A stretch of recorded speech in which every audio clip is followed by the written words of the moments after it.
Hello Revolution Pro Wrestling fans, and welcome to this special sit-down interview with none other than the master of the half crab, the longest reigning British Cruiserweight champion of all time, the one and only Michael Oku. Michael, thank you for joining us. Thank you for having me. I'm here to answer every and all questions as long as they're not too intrusive. I'll scrap those questions then.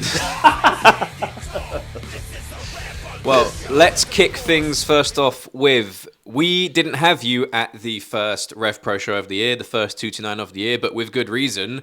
You were flying the flag of not just Revolution Pro Wrestling, but British wrestling as a whole when you competed in your very first Battle of Los Angeles, BOLA. I'm sure knowing you're not sick of talking about it. I know, I can see the smile beaming across your face. You want to tell people about getting in the ring with Chris Jericho. Just tell us about the whole experience. I mean, yeah, it's hard to get tired of it. It's such a surreal experience that I had.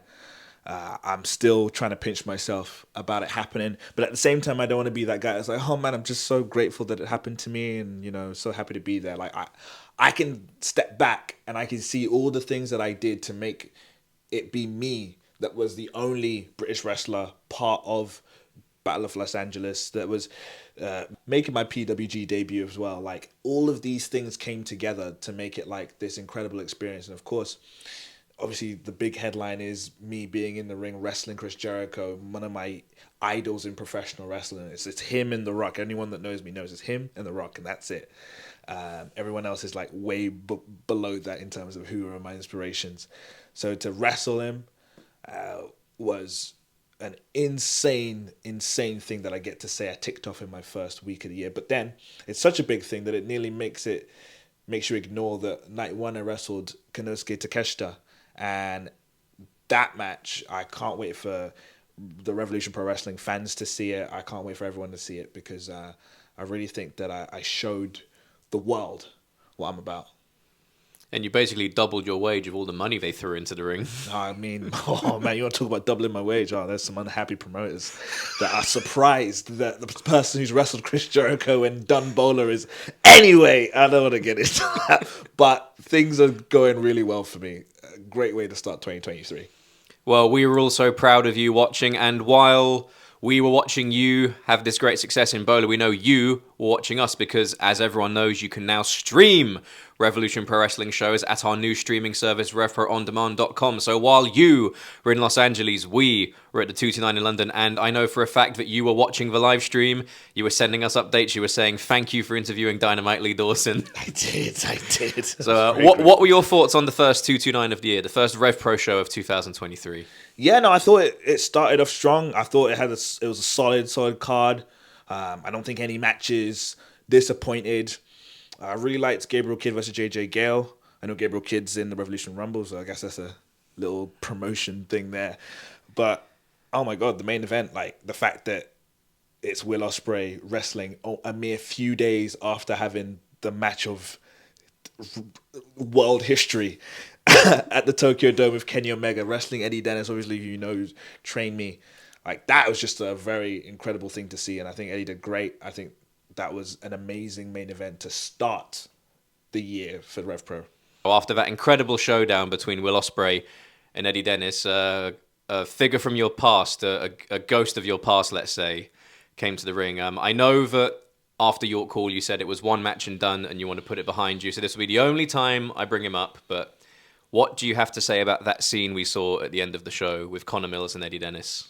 Well, first of all, I was nearly ready to close the stream. I thought the show was done. Will had his words for Eddie, and I thought it was a touching way, in Will's way, to like leave Eddie and have him give him some like words of encouragement, along with some harsh truths maybe.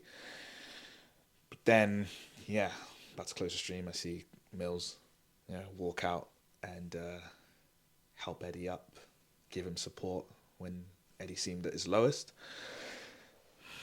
What to make of it? I don't know. I don't know what to make of it. Obviously, Mills has a good relationship with Eddie.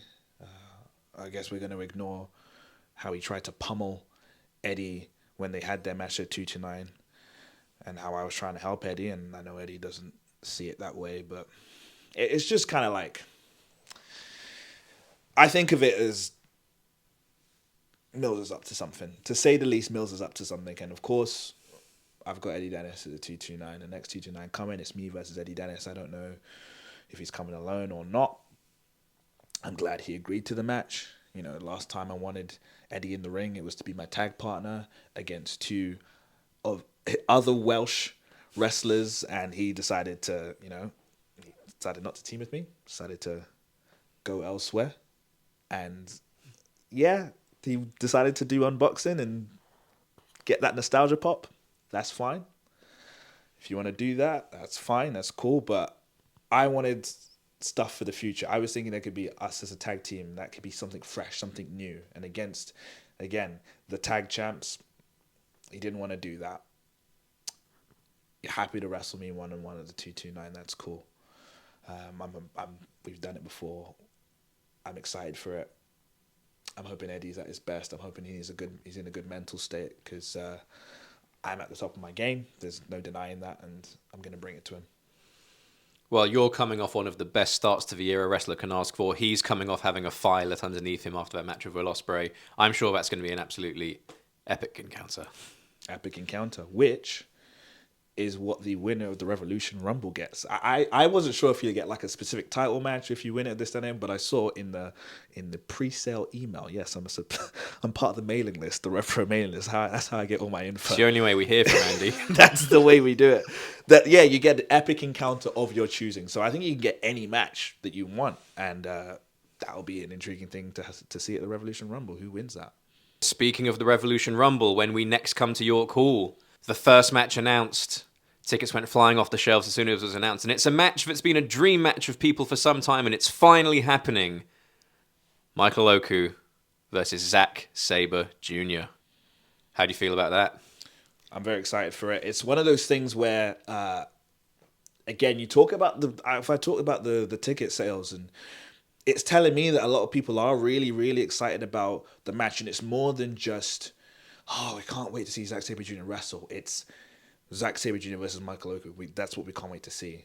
They're excited to see me as much as they are Zack. And I'm really proud of that. I'm really happy with the fact that it's the fastest pre-sale since we come back from the pandemic of any show that we've run.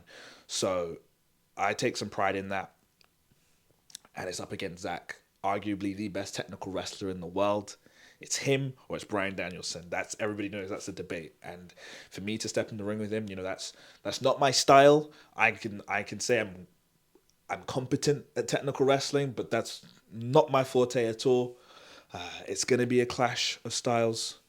He's wrestled AJ Styles, and I've done some research on it when he wrestled him at York Hall, so I'm going to try and take as much intel as I can about Zack Sabre Jr., but then there's this one little thing, though, when it comes to Zack, and it's the fact that he really, really wants this match with me. And that's something that I'm really, really proud of. But it kind of pisses me off too. Why does it piss you off? Well, he said that he's back at the last show. He wrestled Leon Slayer, and he said, I'm back now. And the question is, why is he back now? Why is he back right now? And if we're being completely honest, we know what the answer is. It's because he saw that everything's all good in RevPro. The coast is clear. But why is that the case? It's because of people like me. I would say it is because of me, full stop. He was in Japan, and when RevPro, he'll probably say at some point, I built RevPro, I made RevPro what it is. But when RevPro needed him the most, he was nowhere to be seen. I was the guy that had to carry things. Yes, along with other people, Will Ospreay, Ricky Knight Jr. But oh my God, did I leave literal blood, sweat, and tears in that RevPro ring while he just was peeking from far away on the internet, maybe.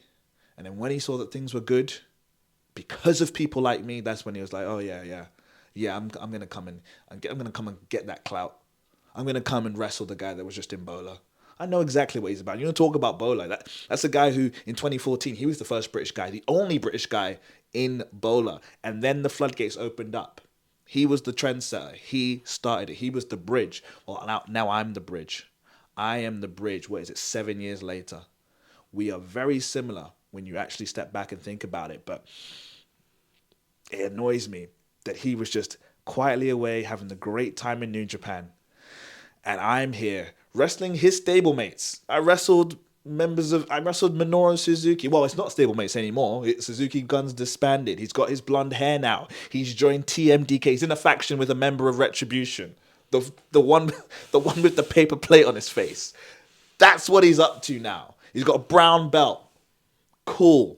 Bring anything you want. Bring the blonde hair. Bring the brown belt. Bring the member of Retribution down. And show everyone that when it comes to you and me, you want this match. Maybe more than I want this match. You need to beat me, not the other way around. Wow, that went from dream match to grudge match in about 2 minutes. I'm ready to go. I feel like RevPro is my promotion. And I don't mean like I own it. I just mean that like it's done so much for me, and I think I've done so much for it that he could once say that this was his promotion, but I don't think that's the case anymore. And in March, I'm going to prove it.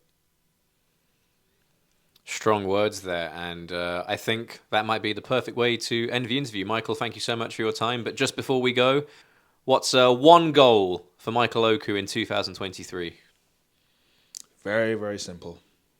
I'm going to make more history in Revolution Pro Wrestling, and then more history in the world of wrestling.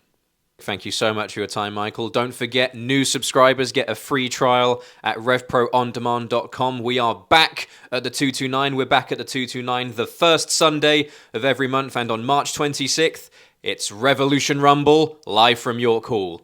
We'll see you soon.